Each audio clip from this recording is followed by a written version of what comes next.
Assalamu alaikum, this is me, Dr. Ariba Rushan. I am a homeopath physician and a guide towards your mental health. आज की मेरी video का topic का नाम है diabetes. आज हम डायबिटीज़ के हवाले से तमाम एस्पेक्ट्स को डिस्कस करेंगे कि डायबिटीज़ की रीजंस क्या हैं, साइंस क्या हैं, कॉजेज़ क्या हैं एंड सिम्टम्स क्या हैं। तो चलिए डायबिटीज़ को डिस्कस करते हैं। डायबिटीज़ क्या है? डायबिटीज़ मिलाइटिस एक ऐसा क्रॉनिक मेटाबॉलिक डिजीज़ है जिसके अंदर ब्लड शुगर लेवल यानी कि ग्लूकोज का लेवल आपकी ये ब्लड के अंदर जो है ज़रूरत से ज़्यादा मौजूद होता है, यानी बॉडी को जितना नीड है उससे ज़्यादा मौजूद होता है। इसकी कुछ चंद वजूहात होती हैं जिनमें से चंद को हम डिस्कस कर लेते हैं। या तो पेंक्रियाज इंसुलिन नहीं बनाता है। दूसरी रीज़न ये हो सकती है कि इंसुलिन तो बन रही है लेकिन बॉडी के अंदर सही से रेगुलेट नहीं हो पा रहा, ग्लूकोज का लेवल जो है वो सही तरीके से रेगुलेशन में नहीं आ पा रहा। हमने इंसुलिन के बारे में डिस्कस किया, तो इंसुलिन को जान लेते हैं कि इंसुलिन क्या है। इंसुलिन एक ऐसा हार्मोन है जो हमारे पेंक्रियाज में मौजूद बीटा सेल्स बनाते हैं। इंसुलिन का काम क्या है? इंसुलिन वो काम करता है कि जब हम खाना खाते हैं, खाना खाने के बाद जब हमारे ब्लड के अंदर ग्लूकोज लेवल्स रेज हो जाते हैं तो इंसुलिन उस ग्लूकोज को जो है ब्लड के अंदर से निकाल कर उन सेल्स के पास लेकर जाता है जो एनर्जी बनाते हैं। यानी कि अगर इंसुलिन ना बने या फिर इंसुलिन रेजिस्टेंस हो जाए तो हमारे ब्लड के अंदर ग्लूकोज रह जाएगा और ग्लूकोज रेगुलेट नहीं हो पाएगा, जिसकी वजह से हमारे ब्लड के अंदर शुगर लेवल ज़्यादा हो जाएगा, रेज्ड शो होगा, जिसको हम हाइपरग्लाइसीमिया भी कहते हैं। Now let's discuss the types of diabetes, type 1 diabetes and type 2 diabetes. Type 1 diabetes is mostly autoimmune disease। और ऑटोइम्यून डिजीज़ के अंदर होता क्या है कि आपके जो बीटा सेल्स मौजूद हैं पेंक्रियाज के अंदर, बॉडी उसको एज अ फॉरेन एजेंट समझकर डिस्ट्रॉय करना शुरू कर देती है। अब जब बीटा सेल्स को डिस्ट्रॉय कर देगी बॉडी तो इंसुलिन कहाँ से बनेगा? जब इंसुलिन नहीं बनेगा तो बॉडी के अंदर शुगर लेवल रेगुलेट नहीं हो सकेगा और जो है पेशेंट को बाहर से इंसुलिन लेना पड़ेगा। ज़िंदगी भर का ये एक प्रोसेस हो जाता है बिकॉज इंसुलिन ही बॉडी नहीं बना पाएगी। ठीक है, अब ये किन लोगों के अंदर होता है? ये बहुत यंग एज के अंदर होता है और मोस्टली 30 के अंडर तक जो है ये पेशेंट्स को डायग्नोस हो जाता है, क्योंकि पेशेंट जो है टाइप 1 डायबिटीज़ से डायग्नोस हुआ है। और जो है ये जेनेटिक फैक्टर्स की वजह से भी होता है। अगर पेरेंट्स में किसी एक पेरेंट को भी टाइप 1 रही होती है तो आगे बच्चों में होने के चांसेस होते हैं। सिबलिंग्स में से होता है तो भी चांसेस होते हैं। और ऑटो इम्यून डिजीज़ जैसे थायराइड या सीलियक डिजीज़ के पेशेंट्स अगर होते हैं तो उनको भी टाइप 1 डायबिटीज़ होने के चांसेस होते हैं। Sudden viral infection can also cause edge trigger for the auto immune system of the body. तो टाइप 1 डायबिटीज़ उनमें भी देखी गई है कि अगर किसी को सडन वायरल इन्फेक्शन हुआ है तो उसके बाद चांसेस हैं कि उसको टाइप 1 डायबिटीज़ हो सकती है।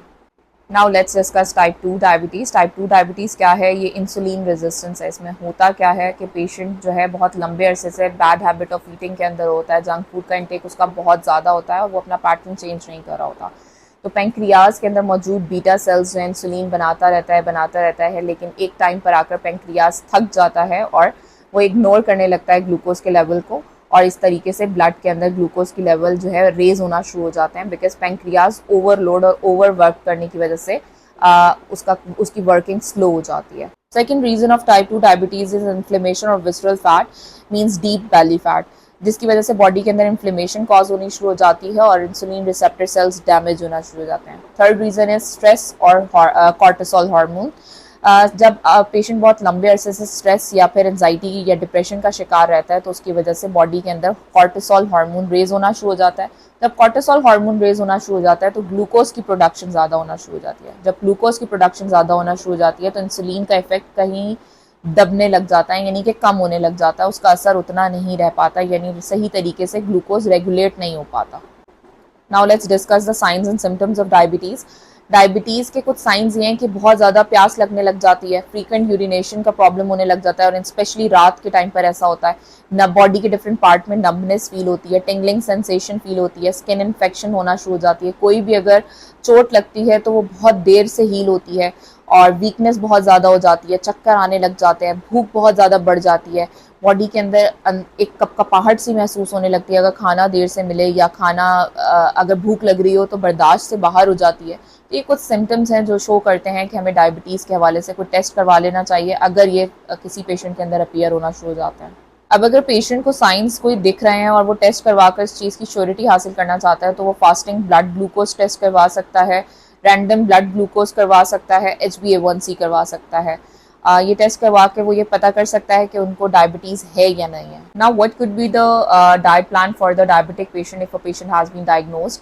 तो उनको ब्राउन ब्रेड का इस्तेमाल करना चाहिए, ग्रीन वेजीज का इस्तेमाल करना चाहिए, ओट्स का इस्तेमाल करना चाहिए, ऑलिव ऑयल का इस्तेमाल करना चाहिए। ऑफ कोर्स शुगर इनटेक बिल्कुल बंद हो जाना चाहिए। और जो है अगर फ्रूट्स का इस्तेमाल कर रहे हैं तो उसमें जामुन और पपाया का इस्तेमाल करें। और बस ये कुछ चंद डाइट प्लान है, बाकी बहुत मॉडरेट अमाउंट में हर चीज़ को लेना होता है। Now after all the discussion about diabetes, I know diabetic patients का एक ही सवाल होगा कि क्या होम्योपैथिक के पास कोई वे ऑफ ट्रीटमेंट मौजूद है या नहीं। तो जी हाँ, बिल्कुल। ब्लॉसम लैब की तरफ से हमारे पास डायबरा के ड्रॉप्स मौजूद हैं जो ये क्लेम करते हैं कि ये तमाम सिम्टम्स को कंट्रोल करता है जो डायबिटीज़ पेशेंट सफ़र कर रहे होते हैं, जिसमें नमनेस, टिंगलिंग सेंसेशन, पेशाब का बार बार आना, इन तमाम चीज़ों को जो हम प्रीवियसली सिम्टम्स डिस्कस कर चुके हैं, डायबरा ड्रॉप्स जो हैं ब्लॉसम लैब के, ये क्लेम करते हैं कि उनको बहुत अच्छे से कंट्रोल करते हैं और आपके ग्लूकोज लेवल को भी कंट्रोल करते हैं। ये प्रोडक्ट मिलेगा कहाँ से आपको? ब्लॉसम लैब का ये प्रोडक्ट आपको पाकिस्तान की किसी भी अच्छी बड़ी फार्मेसी से मिल जाएगा और किसी भी शहर में मिल जाएगा। और ये इंटरनेशनली भी डायबरा के ड्रॉप्स जो हैं मौजूद हैं, आप घर बैठे ऑर्डर कर सकते हैं।